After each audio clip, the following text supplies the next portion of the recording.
Nous sommes donc au Palais du Tau à Reims pour une des dernières expositions de la saison en France.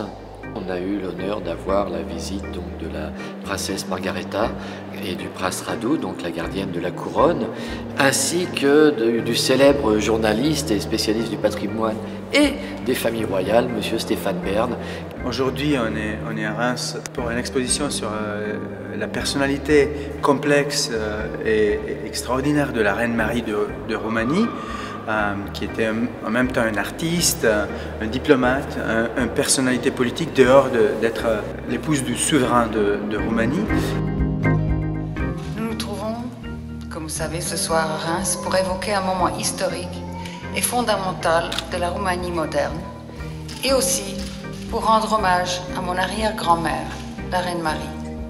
Marie, cette princesse d'origine britannique, devenue reine de Roumanie, fut une personnalité complexe, une femme fascinante et courageuse.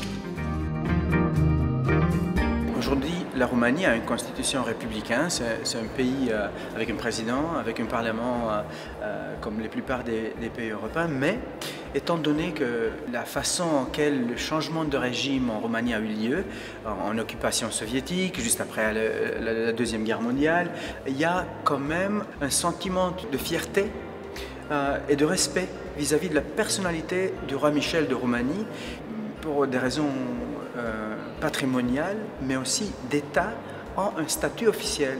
La famille royale de Roumanie, la gardienne de la couronne, en tant qu'héritier de roi Michel, garde un rôle qui est équivalent de l'ancien chef d'État. Et c'est important parce que ça parle d'une continuité historique en même façon que le patrimoine matériel et immatériel le fait.